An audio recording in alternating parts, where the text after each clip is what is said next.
Hello everyone, welcome to GATE academy, welcome to Unacademy. तो आज मेरे साथ में हैं अमित जरोला सर, और आज हम लोग बात करने वाले गेट वर्सेस एसएससी के बारे में बात करने वाले, क्योंकि एसएस सिविल स्टूडेंट, आज का जो पूरा का पूरा जो सेशन है वो डेडिकेटेड टू सिविल स्टूडेंट है। और एसएस सिविल स्टूडेंट एक पॉइंट ऑफ व्यू रहता है कि सर मैं गेट की प्रिपरेशन करूं या मैं एसएससी की प्रिपरेशन करूं या मैं इंजीनियरिंग सर्विसेज की प्रिपरेशन करूं, क्योंकि एक सिविल स्टूडेंट के पास आज की डेट में ऑप्शंस बहुत है। क्योंकि एसएससी के बहुत सारे, एसएससी का जो मेन एग्जाम एसएससी जेई के साथ साथ डिफरेंट स्टेट के एग्जाम देने का मौका मिलता है। तो कोई टेक्निकल अगर अपनी प्रिपरेशन कर रहा है तो मेरे को लगता है कि सिविल स्टूडेंट के पास अपॉर्चुनिटी बहुत ज्यादा है। तो अमित सर, आपका इस बारे में क्या कहना है? जी सर, बिल्कुल। जैसे कि आप बताएं कि एक सिविल की स्टूडेंट की हम बात करें तो अपॉर्चुनिटी बहुत सारी है। आप पिछले 3 से 4 साल का ट्रेंड उठा लीजिए, एसएससी जेई का हुआ या स्टेट्स में आने वाले एई जेई का हुआ, सबसे ज़्यादा नंबर ऑफ पोस्ट जो निकले हैं वो सिविल के निकले हैं। यस। तो और हर साल निकले हैं। बस एसएससी को यदि अपन पीछे खींच लें, क्योंकि 2 साल से एसएससी नहीं आया था, लेकिन जब इस बार आया तो बड़ा नंबर लेकर आया वैकेंसी का। ऐसे ही और भी अभी चुनाव के पहले बहुत सारी वैकेंसीज आने वाली है सर। जैसे आरआरबी भी न्यूज़ में है कि आरआरबी जब वैकेंसी लाएगा तो एक बड़ा नंबर आपको सिविल के लिए देखने को मिलेगा। यस। और भी इसके अलावा अदर स्टेट्स में भी बात करेंगे तो कंटिन्यूसली हर एक स्टेट में आते जा रहा है। जैसे अभी वेस्ट बंगाल में आ गया, यस। 1000 के आसपास सीट जम्मू कश्मीर में आ गई, ओके। उड़ीसा में आ चुकी है। तो हर एक स्टेट में आपको वैकेंसी सर देखने को मिलेगा ही। अभी रिसेंटली मध्य प्रदेश में भी हुआ। तो वैकेंसी आती रहेगी सर। और सिविल हमेशा लीड करता था एई जेई में, तो हमेशा करता भी रहेगा। और मेरा ये भी मानना है कि इलेक्शन जो होने वाला है 2024 में होने 24 वाला है, में तो 24 में होने वाला है और अभी 22 तो लगभग खत्म हो रहा है। तो बिल्कुल। जो नेक्स्ट ईयर का जो पूरा का पूरा 1 ईयर है, हाँ ये 1 ईयर मेरे को लगता है कि लास्ट 5 ईयर का one of the best time होगा। लास्ट जो जो 4 साल गुजरे होंगे। बिल्कुल। और इनमें एग्जाम्स भी हो जाएगी और तुरंत इनके रिजल्ट्स भी आ जाएंगे। जैसे हम लोग ट्रेंड देखते थे कि अब किसी ने एग्जाम दिया तब उसको 3 साल 4 साल तक वेट करना पड़ता था। अभी 2024 के पहले पहले ही वो एग्जाम भी ले लेंगे और रिजल्ट्स भी दे देंगे। ओके। हाँ, यदि तो इलेक्शन के पहले सब कुछ आ जाएगा। सब कुछ आ तो एक जाएगा। सिविल स्टूडेंट को तो इस अपॉर्चुनिटी को बहुत ही अच्छे तरीके से यूज करना चाहिए। डेफिनेटली करना ही चाहिए। लेकिन मैं अभी अगर मैं एक एस्पिरेंट हूँ, एक इंजीनियरिंग कर रहा हूँ मैं, और मेरे को अभी डाउट है कि मेरे कुछ फ्रेंड लोग एसएससी की प्रिपरेशन कर रहे हैं सिविल का ही, और कुछ लोग गेट की प्रिपरेशन कर रहे हैं, कुछ फ्रेंड गेट प्लस ईएससी कर रहे हैं। तो मैं दुविधा में हूँ कि मेरे को क्या करना चाहिए। देखिए, यदि हम कंपेयर करें सर, हम जैसे गेट और एसएससी को पकड़ते हैं फिलहाल में, तो टेक्निकल सब्जेक्ट्स तो ऑलमोस्ट सेम होते हैं। एसएससी में सिर्फ हमें नॉन टेक्निकल पर भी एक्स्ट्रा फोकस करना पड़ता है। अदरवाइज यदि हम गेट और एसएससी को देखें तो गेट में वही सिलेबस होता है जो एसएससी में होता है। बस गेट में आपको थोड़ा डीप में जाके चीज़ों को सीखना पड़ता है, और एसएससी में वन लाइनर क्वेश्चन आते हैं तो ऊपर ऊपर पढ़कर भी आप चीज़ों को मैनेज कर सकते हैं। तो कोई ऐसा स्टूडेंट है जो टारगेट रखता है एमटेक करने का, लेकिन उसका ड्रीम है गवर्नमेंट जॉब करना भी, तो वो क्या कर सकता है, गेट की तैयारी कर सकता है, जिससे उसका एसएससी का टेक्निकल पोर्शन इजीली कवर हो जाएगा। ओके। पूरा बट कवर हो कुछ तो जाएगा। होगा एक्स्ट्रा सब्जेक्ट की, नहीं है कुछ भी? नहीं, एक्स्ट्रा सब्जेक्ट्स के नाम पर एस्टिमेशन कॉस्टिंग होता था, बिल्डिंग मटेरियल होता था, जो कि अब गेट में इंक्लूड हो चुके हैं थोड़े थोड़े। हाँ, बिल्डिंग मटेरियल तो थोड़ा सा पोर्शन गेट में आ चुका गेट है। में आ चुका है, और एस्टिमेशन कॉस्टिंग भी लास्ट ईयर से ऐड हो चुका है। तो वो सब सब्जेक्ट्स उसके गेट में इजीली कवर हो जाएंगे। अब एसएससी के लिए सिर्फ उसको एक्स्ट्रा जो पढ़ना है वो नॉन टेक पढ़ना है। तो कोई भी एक नॉन टेक का वो पोर्शन पकड़कर वहां से वो कंप्लीट कर सकता है। तो कोई बच्चा यदि गेट को पूरा पढ़ता है तो उसका इजीली एसएससी भी कवर हो जाता है। और यदि ओके। किसी का ड्रीम नहीं है गेट या एमटेक करना या गेट देना, तो वो नहीं, सिर्फ लेकिन गेट एसएससी का पर प्रिपरेशन, फोकस हो लेकिन सकता है। गेट का preparation is only for not MTech ना। गेट का हाँ, प्रिपरेशन अगर आप कर रहे हो और आपको बहुत अच्छा रैंक आया तो आप पीएसयू आल्सो एलिजिबल हो एक पीएसयू पीएसयू में में के जॉब लिए। के लिए। बिल्कुल बिल्कुल, वही मैं बोल रहा हूँ। क्योंकि हर एक बच्चा सेम लेवल पर एग्जिस्ट नहीं करता है, मतलब हर एक का अपना अलग अलग लेवल होता है। तो मैं उन स्टूडेंट्स को बोल रहा हूँ कि जिनका मन नहीं है कि अब आगे मैं हायर स्टडी करूँ, या उसको ऐसा नहीं लगता है कि मैं नहीं हूँ सुटेबल गेट नहीं, एग्जाम के मेरा लिए। ऐसा भी मानना है कि जैसे कोई डिप्लोमा वाले स्टूडेंट्स है जी जो जी। थोड़ा डरता है कि मतलब डरता मैं है। उतना अच्छा टेक्निकल इन डेप्थ नहीं जानता हूँ, क्योंकि बस। गेट में गुड मैथ्स पूछेंगे, कंसेप्ट के साथ मैथ्स जी। पूछेंगे, उसको लगता है कि मेरा वो लेवल नहीं है और मैं थोड़ा सा इन्फॉर्मेशन पे बेस्ड चीजें जो वन लाइनर आंसर होते हैं उस पर बेस्ड हूँ। तो डिप्लोमा वाले स्टूडेंट जिसको कॉन्फिडेंस लेवल कम है, तो वो मेरे को लगता है एसएससी को बहुत अच्छे से ऑप्ट करना चाहिए बहुत अच्छे से और कर उसको लेगा। इतनी अच्छी प्रिपरेशन करना चाहिए कि कोई भी एग्जाम वो एसएससी निकाल ही ले। आराम से निकाल लेगा। और अगर एक इंजीनियर है जिसको लगता है कि मैं टेक्निकल अच्छा पढ़ सकता हूँ, जिसको लगता है कि नहीं नहीं मैं टेक्निकल में मतलब इतना प्रॉब्लम नहीं है, मैं गेट के लेवल वाला हूँ, तो उसके पास ऑप्शन है कि उसको गेट के साथ साथ अपने एसएससी को भी एग्जीक्यूट करना चाहिए। बिल्कुल करना चाहिए, क्योंकि सर देखिए, जिस एग्जाम में नॉन टेक्निकल पोर्शन आ जाता है उस एग्जाम में टेक्निकल का लेवल डाउन हो जाता है, वहां पर टेक्निकल इजी आ जाता है। तो जैसे हम एसएससी को पकड़ लें 1 मिनट के लिए, तो एसएससी में जो क्वेश्चन आते हैं वो इजी आते हैं टेक्निकल के, क्योंकि वहां पर नॉन टेक्निकल आ चुका है। कुछ स्टेट्स ऐसे होते हैं जहां पर नॉन टेक नहीं पूछा जाता। ओके। सिर्फ टेक्निकल क्वेश्चन पूछे जाते हैं एई एग्जाम्स को लेकर, जेई एग्जाम्स को, जैसे कुछ जैसे फॉर एग्जांपल वेस्ट बंगाल को आप पकड़ तो लीजिए, उसमें क्या सिर्फ सिर्फ सिविल, तो उसमें टेक्निकल पोर्शंस आता है, सिर्फ सिविल का टेक्निकल आएगा? सिर्फ टेक्निकल पोर्शन आएगा। ओके, तो वहां पर जो क्वेश्चन देखने को मिलेंगे आपको अच्छे लेवल के देखने के मिलेंगे, क्योंकि सिर्फ टेक्निकल आने वाला सिर्फ टेक्निकल आने वाला है। तो जब आप अच्छे लेवल पर पढ़ ही रहे हो एई या जेई के लिए, वेस्ट बंगाल के लिए, तो आप गेट भी दो ना भाई। है। तो उसका गेट भी रेडी हो जाएगा और अच्छे लेवल वाला एई जेई भी रेडी हो जाएगा। ओके, तो आप उसको उस हर तरीके से जगह सोचना चाहिए। उस तरीके से सोचना चाहिए कि आप गेट की प्रिपेयर कर लो, तो आप सभी स्टेट में फिर एग्जाम देने के लिए एलिजिबल हो जाते हो। फिर कहीं का भी टेक्निकल स्ट्रॉन्ग आ रहा हो या इजी आ रहा हो या मॉडरेट लेवल पर आ रहे हो, सब आप कवर कर पाओगे। सब कवर कर पाएंगे। सेकंड चीज ये है कि जैसे मैं अगर थोड़ा सा एक अच्छा स्टूडेंट हूँ, मेरे को लगता है कि गुड फील फैक्टर है, मैं अच्छा पढ़ता हूँ, तो मैं तो ईएससी भी रख सकता हूँ, क्योंकि इंजीनियरिंग सर्विसेज में भी नंबर ऑफ सीट सिविल की ज्यादा है, सिविल की ज्यादा compare to mechanical, compare to electrical. जी बिल्कुल बिल्कुल, इंजीनियरिंग सर्विसेज में भी वो कर सकता है। इंजीनियरिंग सर्विसेज में अगेन वही चीज कि सिलेबस वास्ट है, लेकिन जो क्वेश्चन पूछे जाएंगे वो गेट से भी नीचे लेवल के पूछे जाएंगे, एकदम इजी रहेंगे वहां पर, एसएससी से ऊपर लेकिन गेट से नीचे। तो इस टाइप के मॉडरेट लेवल के क्वेश्चंस मिलेंगे और इंफॉर्मेशन बेस्ड मिलेंगे, फैक्चुअल डेटा बेस्ड मिलेंगे, तो ईएससी का भी प्रिपरेशन इजीली कर सकता है। फिर से मैं एक बात ये ऐड कर रहा हूँ कि जो बच्चा ईएससी का नॉन टेक पढ़ लेता है, ईएससी में भी ज्योग्राफी, हिस्ट्री, इकोनॉमी, पॉलिटी ये सब आता है, उसका एसएससी का भी ये नॉन टेक रेडी हो जाएगा। ओके, तो एक स्टूडेंट को बहुत प्लान करके चीजों को जब वो एग्जीक्यूट करेगा तो नंबर ऑफ एग्जाम्स के लिए एलिजिबल हो जाता है वो। ओके, जैसे मैं कंप्यूटर साइंस का देखता हूँ तो कंप्यूटर साइंस में सिर्फ गेट ही है, उनके पास ईएससी का एग्जाम नहीं है, नहीं उनके है। पास एसएससी का एग्जाम नहीं है, तो वो डेडिकेटेड फॉर गेट होते हैं। हाँ। लेकिन सिविल वाले स्टूडेंट के पास अपॉर्चुनिटी ज्यादा है ज्यादा है। कंपेयर टू अदर ब्रांचेस, क्योंकि उनके पास इंजीनियरिंग सर्विसेज की नंबर ऑफ सीट सबसे ज्यादा है, उनके पास एसएससी में नंबर ऑफ जो सीट है एई जेई की वो भी सीट ज्यादा है, ज्यादा है। कंपेयर टू इवन इलेक्ट्रिकल भी। तो मेरे को लगता है कि एक सिविल वाले स्टूडेंट को तो इसका बेनिफिट उठाना चाहिए। बिल्कुल। और जो 2023 में मेरे को लग रहा है जो नेक्स्ट 1 ईयर आने वाला है, 12 मंथ होने वाले हैं, वो तो बहुत ही बेस्ट एग्जीक्यूट करना चाहिए एक सिविल स्टूडेंट को। बिल्कुल बिल्कुल सर। और अभी तो क्या होता है कि कंपटीशन इस लेवल पे कम हो जाता है कि कुछ कुछ स्टेट्स में केवल उन स्टेट्स के स्टूडेंट्स ही अलाउ किए जाते डोमिसाइल हैं। सर्टिफिकेट चाहिए दो रहता है। मिसाइल चाहते होता है, जैसे जम्मू कश्मीर में वहीं के बच्चे देंगे, वेस्ट बंगाल में भी वो रख दिए कंडीशन कि आपको बंगाली लिखना पढ़ना बोलना आना चाहिए। उड़ीसा ये में रखे भी, क्या कंडीशन? हाँ उड़ीसा में भी ये कंडीशन रहती है कि आपकी उड़िया लिखना पढ़ना आना चाहिए और आपका 10th वहीं से हो रखा उड़िया से, मतलब उड़ीसा यूनिवर्सिटी से। तो जब ये कंडीशन आ जाती है तो उन स्टेट्स के स्टूडेंट्स के लिए कंपटीशन टफ नहीं उनके रहा, लिए थोड़ा कम easy हो गया, बहुत easy हो गया, हो बहुत easy हो गया। क्योंकि बाहर के स्टूडेंट्स आ नहीं रहे हैं। हाँ, और आप अगर अपनी प्रिपरेशन करके रखे हो, जैसे कोई वेस्ट बंगाल का होगा, हाँ। और उसके बाद तुम बोल रहे हो 1000 सीट है, हाँ और अगर वो वेस्ट बंगाल का है तो उसका कंपटीशन इंडिया से तो रहा नहीं अभी, नहीं रहा। तो उसके चांसेस बहुत ज्यादा है। बट इसका मतलब ये है कि एक स्टूडेंट को तो ये नहीं पता कि कौन से स्टेट का कब एग्जाम होने वाला है, तो उसको तो रेडी रहना चाहिए एकदम हमेशा। बिल्कुल रेडी रहना चाहिए। यस, तो मेरे को लगता है ये वाला पॉइंट ऑफ व्यू तो इंपॉर्टेंट है ही। जी। और अभी जैसे अभी एसएससी का एग्जाम हुआ, क्या तुम्हारा इस एसएससी के एग्जाम के बाद तुम्हारा अपना क्या रिव्यू, क्या ओपिनियन है, और अपने हमारे जो स्टूडेंट थे उन लोग कैसे एग्जीक्यूट किए?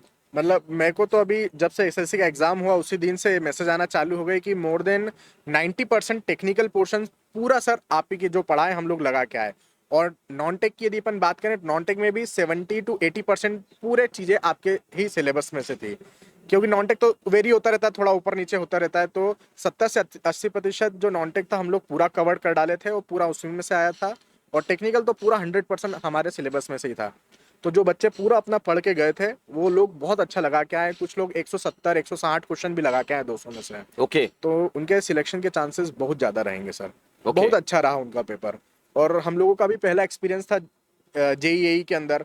तो जब पेपर हम लोगों के सामने आते जा रहे थे और हम सॉल्यूशन दे रहे थे यूट्यूब पर, तो क्वेश्चन जैसे वो बता रहे थे स्टूडेंट्स, हमको एक हैप्पीनेस बढ़ती जा रही थी कि यार ये क्वेश्चन तो हम पढ़ा चुके हैं, ये भी हम क्वेश्चन पढ़ा चुके हैं, पढ़ा चुके हैं करके। सब पढ़ाया हुआ था हमारा।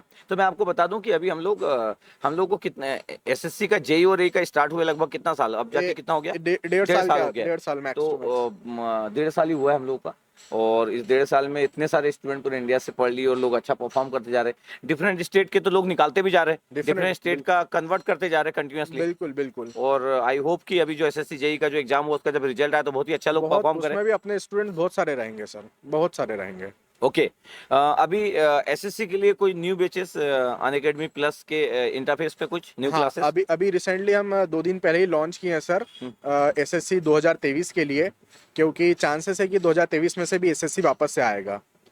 और तो वो हम 24 नवंबर से चालू कर रहे हैं। ओके। तो उसमें सभी बच्चे चाहे एसएससी के लिए प्रिपेयर करना है तो लाइव फॉर्म में अटेंड कर सकते हैं नहीं, क्लासेस। लेकिन मैं वेस्ट बंगाल की प्रिपरेशन कर रहा हूँ तो सभी क्लासेस, चाहे आप वेस्ट बंगाल की कर रहे हो या उड़ीसा वाला जो मैं बताया, जम्मू कश्मीर वाला बताया और एसएससी, ये 4 बैचेस 24 नवंबर से स्टार्ट कर रहे हैं हम अच्छा, लोग। ये चारों बैचेस, चारों इसका बैचेस मतलब से मैं स्टार्ट वेस्ट कर बंगाल रहे हैं। हूँ या फिर जम्मू कश्मीर वाला हूँ, मैं इस बैच को ज्वाइन कर सकता हूँ? बिल्कुल आप ज्वाइन कर सकते हैं। ओके।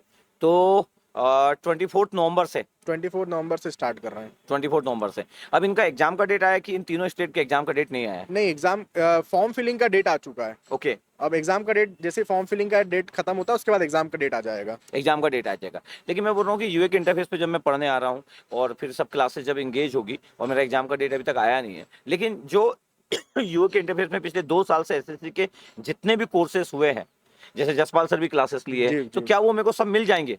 बिल्कुल बिल्कुल, जितने भी आपके पास रिकॉर्डेड क्लासेस होगी वो आपको दी जाएगी। जो पहले से हो चुकी है वो भी? हाँ, वो एक बार मेरे को चेक करना होगा, लेकिन अभी जो क्लासेस चालू होगी उसमें जो भी प्री रिकॉर्डेड चीजें होगी वो आपको मिलते जाएगी। जैसे कि ओके। 24 तारीख से चालू हो रहा है, एनवायरनमेंट चालू हो रहा है, जसपाल सर चालू कर रहे हैं और प्रवीण सर है वो जियोटेक चालू कर रहे हैं और एक सब्जेक्ट रीजनिंग स्टार्ट हो रहा है। ठीक है, तो ये तीनों क्लासेस यदि आप ज्वाइन कर लेते हो तो लाइव फॉर्म में होगा। यदि आप 15 दिन बाद सपोज अटेंड करते हैं तो वो आपको तो फिर रिकॉर्डेड से मिलेगा ही ना? सब कुछ आपको फिर उस केस में रिकॉर्डेड मिलेगा ही। ओके, ठीक है।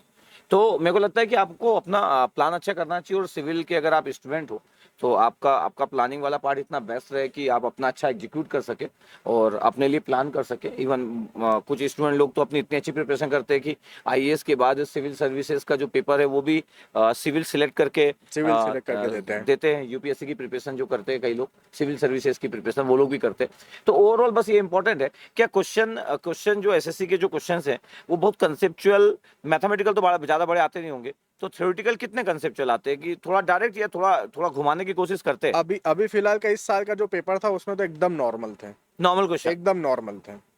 और ओके। पहले भी नॉर्मल ही थे, जो पहले आ चुके हैं क्वेश्चन वो भी सब नॉर्मल ही थे। और एक चीज और मैंने ऑब्जर्व की है, चूंकि 1 साल से हम एसएससी भी पढ़ा रहे थे तो एक चीज ऑब्जर्व की कि हम लोग मेंस का क्वेश्चन भी करवा दे रहे थे बच्चों को। तो एसएससी जेई के जो मेंस के क्वेश्चन होते हैं वो डिक्टो कॉपी होते हैं, या तो वो गेट के क्वेश्चन होगा, हम्म।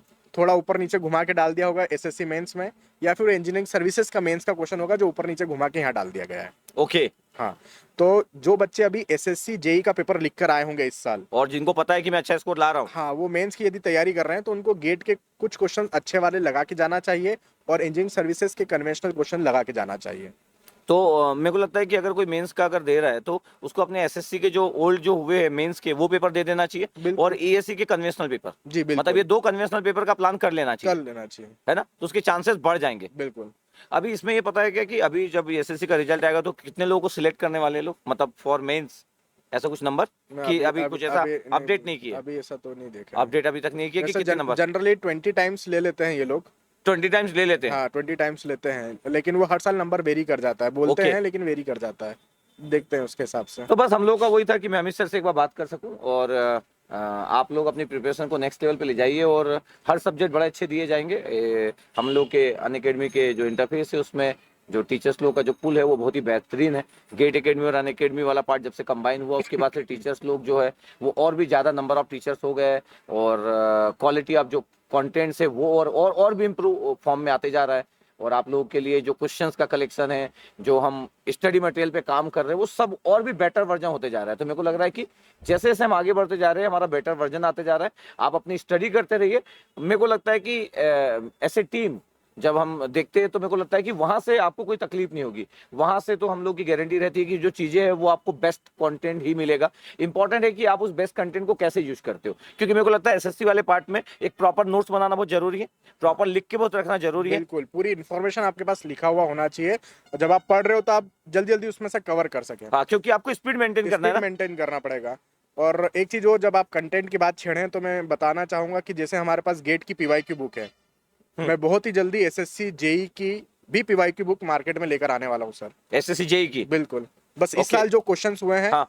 वो उसको जैसे एडअप कर दोगे? जैसे वो हमें मिल जाएंगे हाँ। तो हम वो ये क्वेश्चन क्या एक ऐड आधी महीने में आ करके जाएंगे कि 15 दिन में आ जाएंगे? 15-20 दिन में आ जाते हैं। अच्छा, उसको एडअप करके नया बुक लॉन्च कर नया दोगे? बुक लॉन्च कर देंगे और फिर हमारे पास एसएससी का भी बुक आ जाएगा। क्या वो बुक और डिफरेंट एज वाले लोग भी यूज कर सकते हैं उस बुक को? बिल्कुल करेंगे, बिल्कुल, क्योंकि कंपटीशन जब भी कोई आप कॉम्पिटिटिव एग्जाम की तैयारी कर रहे हैं, इधर उधर से क्वेश्चंस लिए ही जाते हैं। ओके। अभी एक मोटा मोटा एग्जांपल दूं, थोड़ी दिन पहले सीजीपीएससी का पेपर हुआ, हाँ। उसके अंदर 150 क्वेश्चंस आते हैं, जिसमें से 100 टेक्निकल होते हैं और 50 नॉन टेक्निकल होते हैं। वो 100 टेक्निकल क्वेश्चन आपको ये मान के चलिए उसमें से 100 में से लगभग 70 से 80 क्वेश्चन इंटरनेट पर पहले से अवेलेबल है। 70 से 80 क्वेश्चन पहले से और अवेलेबल इंटरनेट पे है, अवेलेबल है, मतलब वो किसी एग्जाम के क्वेश्चन से है? पूछे गए थे, किसी एग्जाम के क्वेश्चन थे वो? डेफिनेटली किसी ना किसी एग्जाम से वो पूछे गए थे। ओके। तो हम जैसे कोई भी क्वेश्चन था हम डाल रहे थे तो तुरंत वो मिल जा रहा था। तो हम ये चेक कर रहे थे कि यदि किसी बच्चे ने स्मार्टली हर जगह का प्रीवियस ईयर का पेपर करा होगा अलग अलग स्टेट का, तो उससे सब क्वेश्चन बन गए होंगे। उससे सब क्वेश्चन बन जाएंगे। हाँ। तो मेरे को लगता है कि अगर आप ना एसएससी एई लेवल की प्रिपरेशन कर रहे हो और आप अगर पूरे जितने भी वैरायटी ऑफ एग्जाम जो एसएससी लेवल के जो भी होते हैं वो अगर वो प्रिपेयर कर लो तो पॉसिबिलिटी बहुत आपके साइड में रहेगी। बिल्कुल बिल्कुल सर। ठीक है। और एक और चीज, बहुत जल्दी गेट, इस ईएसी, एसएससी, एई, जेई सब के लिए एक हैंडबुक लेकर आ रहे हैं अपन।